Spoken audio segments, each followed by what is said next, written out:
Welcome, friends. Good to have you here. Welcome, Lou. Good to be here. Interesting subject coming up here, and I think it's going to be an eye opener for most of us in the Western world.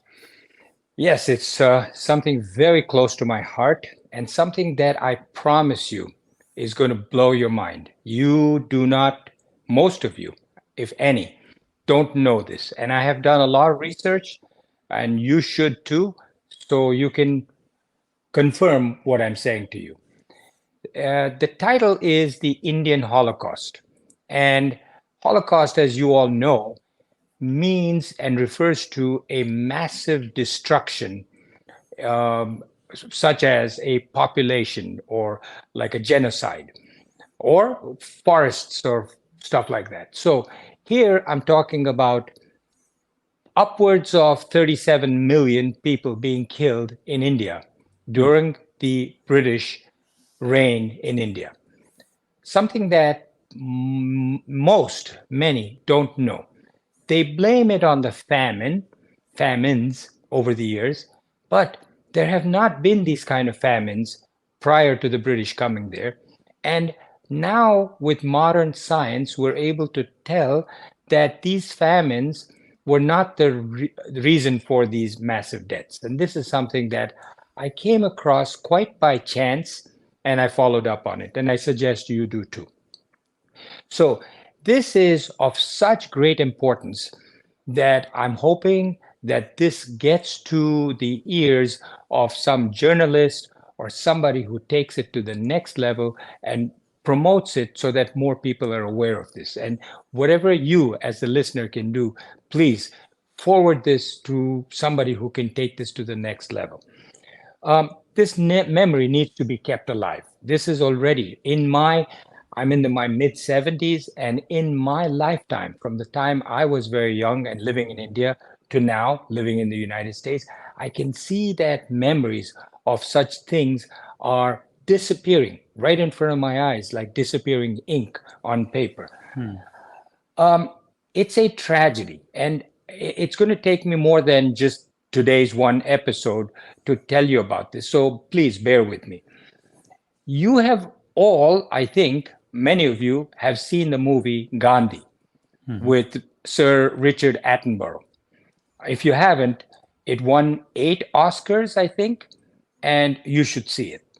It starts off with the father of India, Mahatma Gandhi, who everybody has heard of, walking with a stick with lots of followers behind him, approaching a British um, line with soldiers, and absolutely still having no violence within Gandhi or his followers, and the British soldiers attacking them with sticks and cracking open their skulls, and people just falling down, but more and more waves of people coming. And that was called the Salt March. Have you seen the movie, Lou? No, I haven't. It's really worth seeing. Really worth seeing. I mean it. Okay. Anyway, it's called the Salt March. And I grew up with this. Everybody knows that Gandhi's march at that time, which was one of the fulcrums, one of the main reasons why India got its independence, so they say. I have a different take on it. That the British had already bled India with everything that they were going to get. They weren't going to get any more. There was nothing more to take. So they said, fine, we're leaving. And also, the United States was putting pressure on them to leave, and World War II was by that time over, 1945. So 1947, they left. But the Salt March, I heard growing up, and everybody around me talked of Mahatma Gandhi's walk and march called the Salt March. Question was, why? What is this Salt March? The Salt March was to force the British to lift what was known then as the salt tax. What is the salt tax? Have you ever heard of a salt tax in a country that is momentous and great enough that it would cause people to take notice? I mean, everything gets taxed. Your salt that you buy today gets taxed, but at a minimal cost, so you don't even know. This was taxed at such a high level that people couldn't afford salt. So, what I'm going to be telling you today, not today, perhaps in the next episode, is what deprivation of salt causes and how it causes death. This is, as a physician, I didn't know it, and I can assure you that the majority of my colleagues are not aware of it. You have to actually research it, and it's something that you can research, and I would suggest that you do it. And I'll give you the name of the book that it's called. I'll give you the name of the book in which this is described: the physiology, the anatomy, and everything else that is going along with salt deprivation. So let's back up first to why the British came into India in the first place. What was India like before the British came in? So the British actually came when India, and we've talked about this, Lou and I, in our episodes, to say that India was a very advanced country prior to the 1600s and the advent of the British. British India had universities, colleges, lots of education. They were experts with every field that you can talk of. They did meditation. Uh, they were philosophers. They were inventors, scientists, and in terms of religion, they produced the first religions that the world ever had, which was Hinduism and Buddhism, Sikhism, yoga, meditation, etc. Interestingly, there's a person by the name of Angus Madison.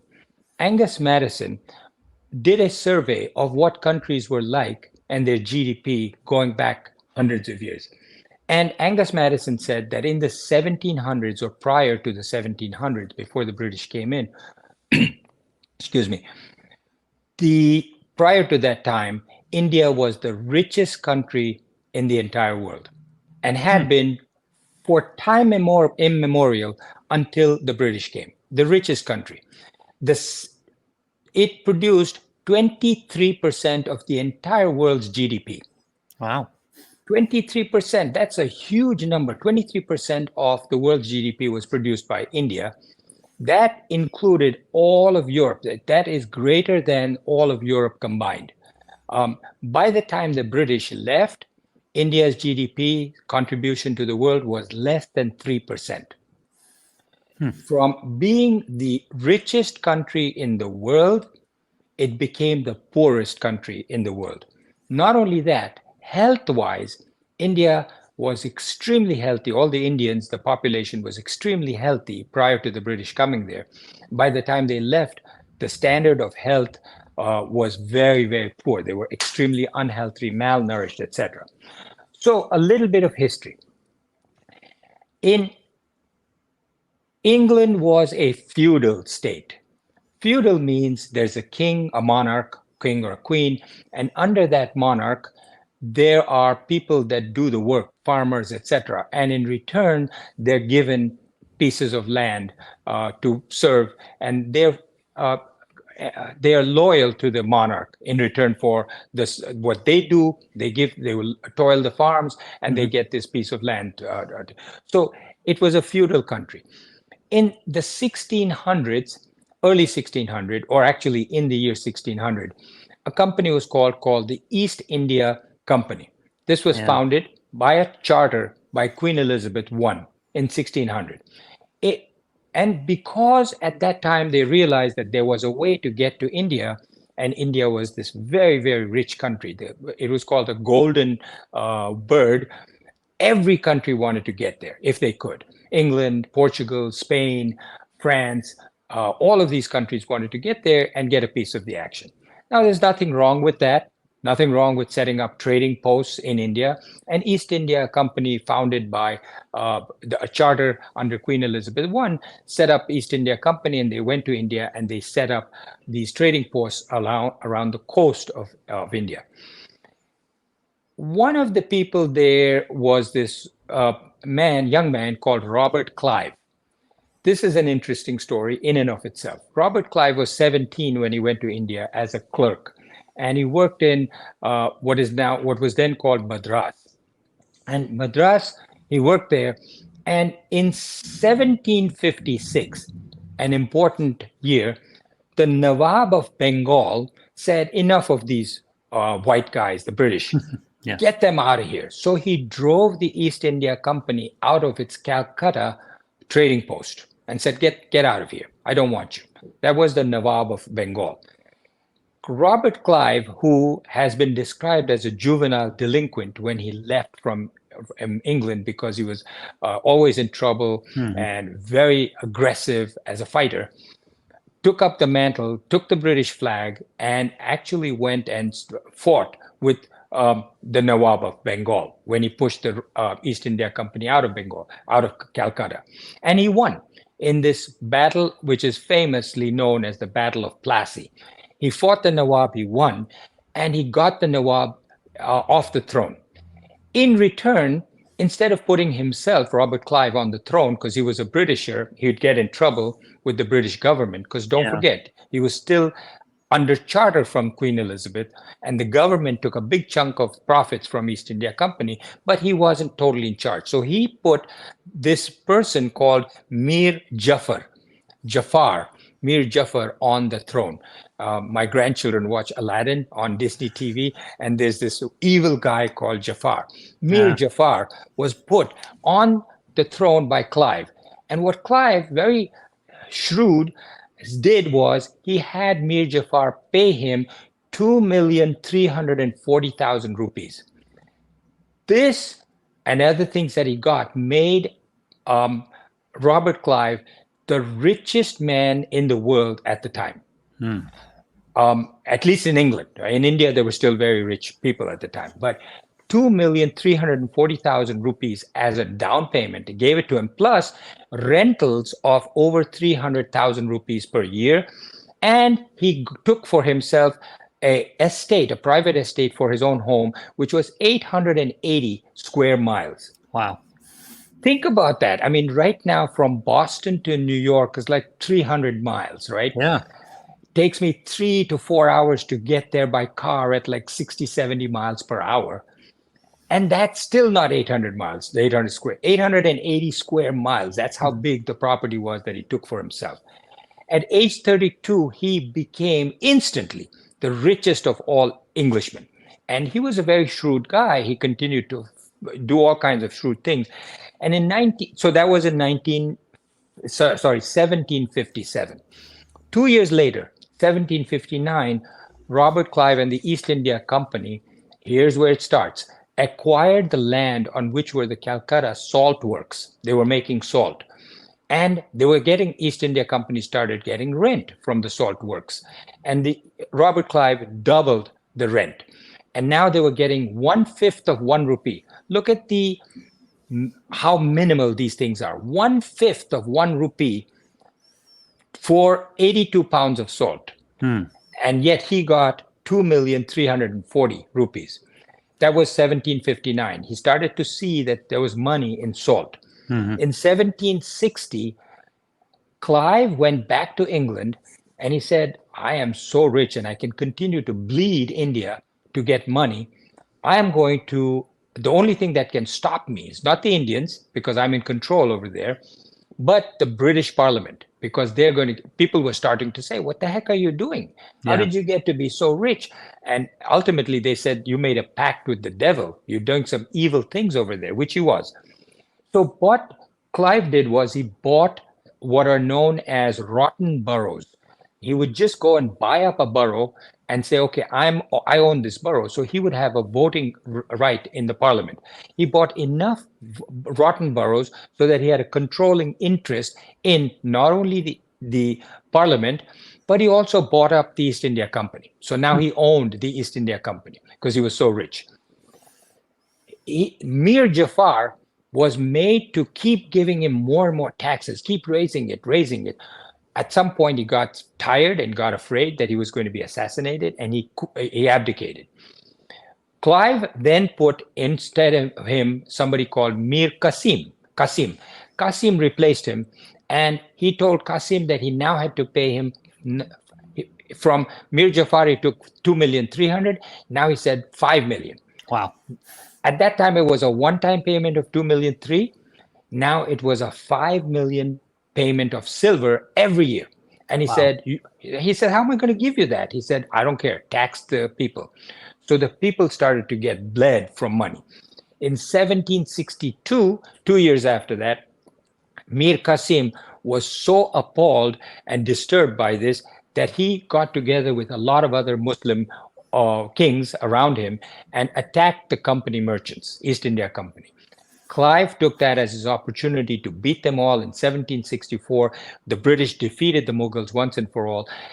Clive went to Delhi, New Delhi, Delhi at that time, took over Delhi, and then took over the administration of all of India. He then, therefore, inherited the right to tens of millions of rupees by taking over the entire India. In 1765, Clyde returned to India to find that all of the people under him, all of the East India Company people, were robbing the Indians blind. They were, and in his words, I'm going to read them to you.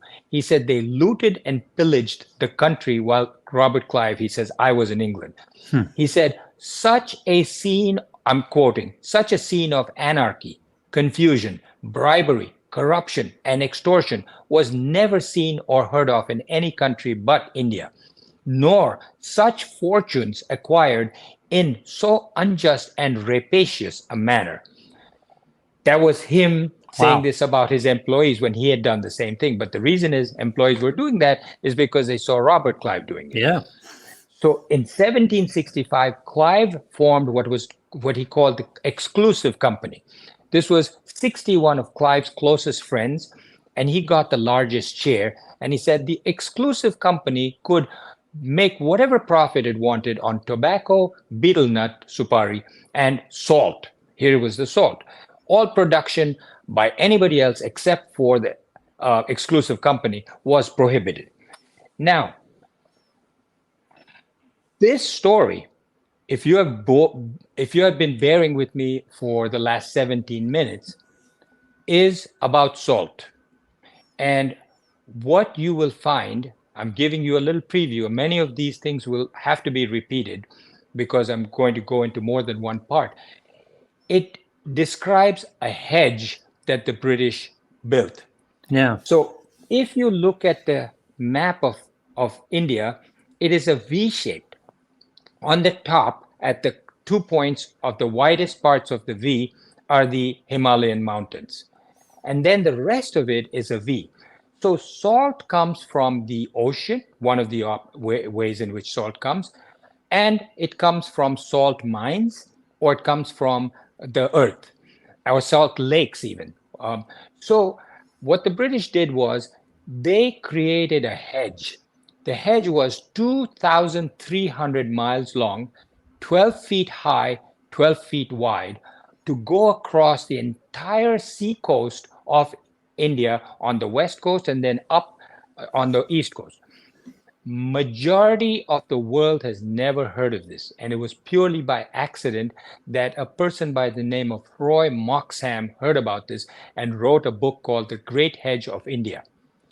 Not very well read, not available, but I happened to come across it. I read it. I was absolutely fascinated. Roy Moxham or is, I wrote to him and I said, this was amazing what you did. He was a librarian and he wanted to buy himself a book. He went into Charing Cross, went to a bookstore, and he found this book about India. And he bought it for £25. As he was reading through it, very different what something that you or I would do, he saw this one sentence that said, the Great Hedge was on fire, and the British soldiers were scurrying around trying to immediately to put it out. So he said, what Great Hedge? He couldn't understand. So he researched it. Being in the library, in the London library, he had access to all the books. And he said, I've never heard of a Great Hedge of India. He looked it up and he couldn't find anything. He then went to the records that were the records kept by the Indian Army, the British Army when they were in India. There were 9 miles of records of books. And he finally found that the British had created this hedge, which I will go into detail at some future point. But it was all across, and every so often, every 100 miles or so, they would keep an opening in the hedge. And at that were it was called a chowki, and the soldiers, British soldiers on horseback, would be sitting there, and anybody that wanted to go from the part where the ocean was into the interior of India would have to pay duty. They would have to be searched to see if they were carrying any salt, and if they were put in jail or penalized or whipped or hanged. Hmm. Why? So that they wanted to make sure that nobody on the inside of this V could get salt. Now, when you're starved of salt, you die. You get diseased first and you die. That's a whole other story I'll tell you about that I didn't know what happens when you don't eat salt. So the hedge was created, and that was the tax went up and up and up until it became more expensive than gold. So that the average person could not afford salt. So here was the cost of what people made. An agricultural farmer, a laborer in England at that time, earned £1 50 per month, Hmm. which is 15 rupees, whereas the Indian farmer only earned 1 rupee per month, 1 rupee instead of 15 rupees. So he earned a fraction of what the British person owed. Richard and what Clive was doing and his people were they were taking money from India and taking it to England and spending it there, saving it there, buying things over there, which was bleeding the Indian economy. Richard Barwell, a friend of Clive's, earned 400,000 rupees per year, which was a fortune. And by the time he left India and went to England, he took with him 6 million rupees. And there were hundreds of these people, forgetting about Robert Clive. The East India Company and British and all of Clive's people brought back, by the time the British left, all the wealth had gone from India to England. Now, you may say, you know what, this is all Robert Clive doing this, and East India Company, not the British. But don't forget, the British had a hand in it. They knew everything that the Robert Clive was doing. And if you look at the parliamentary debates, they actually, but he controlled, Robert Clive controlled the parliament. The British parliament went along with everything that Yeah. Clive was doing, including the salt tax. In 1835, when East India Company's charter came up for renewal, the British government essentially took over and administered India and collecting the two taxes. The two main taxes were land tax and salt tax, and we'll talk about both of these. In 1857, there was the Indian Mutiny, where a lot of Indians got together and attacked the British. At that time, the British took over completely, and the East India Company was shut down. What the British in the Parliament wrote, and I'm quoting here, we consider it too disgraceful and below the dignity of the present situation to allow of such a monopoly on the taxation of salt, a Yeah. monopoly of the necessities of life in any hands whatsoever, but more especially in the hands of the English, who are possessed of such overruling influence, is liable to the greatest abuse in mankind. So in 1767, what happened was Clive left finally for England. Some people in England had a parliamentary inquiry to say what he has done has killed so many millions of people. People believed that he had made a pact with the devil and he was evil. One of the other things that England has done at that time was they were producing opium from poppy flowers in the northwestern part of India, and exporting the opium to China to make the Chinese become addicts. Are you familiar with this part, Yes, Luke? a little bit. Yes. Yeah. So Clive had free access to opium. He, after he left India, all the bad things he had done, started developing severe stomach pains. So, and he wasn't very popular in England, A, because they were jealous of his extreme wealth, and Mhm. B, because he was so rich and and because he controlled parliament. When he started developing stomach pains, which were incurable, he started taking opium, and he started taking larger and larger quantities of opium, became a drug addict. In 1774, he was only 49, and even though he had been at one point the richest man in England, by that time he spent a lot of his money on drugs, and he died by cutting his own throat with a rusty penknife. Oh, God. Committed suicide, cutting his throat with a penknife, and he was buried in an unmarked grave. So, what I'll be talking about next time. Oh, I want to give you the names of some of the books. One is The Great Hedge of India by Roy Moxham. The other is many articles that you should look at in terms of what the British did to India. One of the authors is Omar Aziz, Aziz, and uh, this is very, very good. The one that I mentioned before was The Finances and Public Works of India by Sir John Strachey and Richard Strachey. This was written in 1881. It gives the entire finances and public works of India, all the numbers, including the money that was taken from the Indians between 1869 and 1881.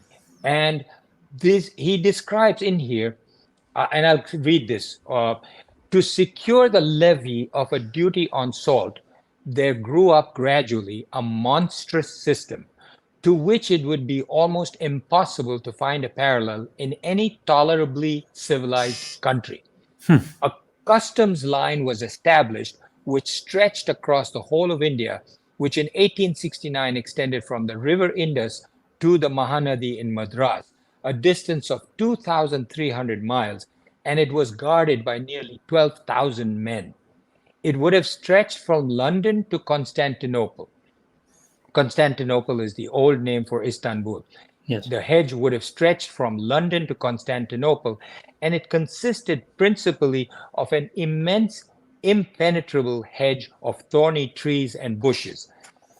So, the bush, as it's described in these records, it's given the British were one thing they were was very detailed, and they kept detailed notes of what the hedge should be like. And if you read it, they have 5 different kinds of bushes, trees, etc., that combine together to form this big hedge 12 feet high, through which not even a mouse could go through. Not even a mouse could go through that hedge because there was no room. It was so packed. So no smugglers could actually go through and they couldn't jump over a 12-foot high hedge, which was 12 feet wide. They could only go through those areas where the British on horseback patrolled it. And those soldiers took such advantage of people going through, even honest people. There was sexual attacks on the women going through. There was bribery. There was cheating. There was theft. If they found that somebody was going with jewelry, they just take the jewelry and say, if the husband fought it or the woman fought it, they would be whipped or hanged. Nobody would question what a British soldier did. And the majority of these people were villagers. So let me stop here, and then we can take up part 2 next time, so I can tell you some more details of what happened and what led to these many deaths. Lou, Well, any comments, any questions? yeah, I have a question or two here. So here in the West, of course, in the United States, we're familiar with the colonization of England and their attitude towards the rest of the world and things like that. But we always saw it as kind of a military thing. The takeover of India seemed more economic than military. Absolutely. So here's the key. The East India Company, when it was founded by Queen Elizabeth I in 1600, she said that as long as it is not a Christian nation, any nation that is not a Christian nation, you are at liberty to convert them to Christianity, number one. You can use your own army, you can create your own army, your own navy, and you can fight them, and you are your own master. We don't have to dictate or tell you anything. So when they first went there, the East India Company was very mild-mannered and just basically did trading. The Indians were pretty powerful in themselves. They had many kingdoms, many kings with large armies. But the British at that time didn't have to fight. And there was no reason to fight because the Indians hadn't done anything. Usually you take over a country because they're doing something unjust. Right. The Indians had never warred with any country. They haven't. Their only fault was they were rich, extremely rich, very wealthy. So you're right, there was no reason for it. But once there, Robert Clive created a very large army, became militaristically powerful, and took over the kingdoms from the Nawabs and the kings. And then when the British saw this, then the British actually started sending reinforcements as of the early 1800s. And then the British sent a large contingent of the army there and basically controlled it without actually having a war. Right. The Indians that they then hired from there were put into the British Army and sent off to fight the World War II. And just to be clear on the East India Company, or the East Indian Trading Company, as I knew it, it wasn't part of the English government. It almost sounds like they were a privateering corporation. Yes, it was a private company chartered by Queen Elizabeth, and they were working as an arm of the British government because the British said, "We'll let you go there, and we'll support you in whatever way we can and you need." But you must give us a percentage of the profits that you make. And the British would basically turn a blind eye to whatever the East India Company did in countries that were not white and not Christian. They're a company put together to go pillage the rest of the world, the non-Christian world. Yeah. And then in 1835, I think I said, that was when the British said, oh, I'm sorry, 1857, after the mutiny, is when the British government said, we're taking over completely. Are there remnants of this Great Hedge still? The book says he spent many years going from place to place where this hedge was without proper tending to it, without it watering it. The heat gets to be like 115 degrees, and the British took great care to keep this hedge alive. But after the British left, the Indians basically just tore it down, number one, and number two, didn't take care of it. So he found some areas where he took photographs, but other than that, the majority of the hedge was gone. Most people that he went around looking for and asking about it didn't even know what he was talking about. All right, I'm fascinated for the rest of the story here. Tell people where people can get in touch with us. Yes, please. This story has to be spread, friends. It has to be brought to the attention of high people in attorneys, journalists, governments to do something about it. Please write to me if you can suggest anything to Arise Arjuna, ARISE ARJUNA, Arise Arjuna at gmail.com. I'd really appreciate it. Thank you.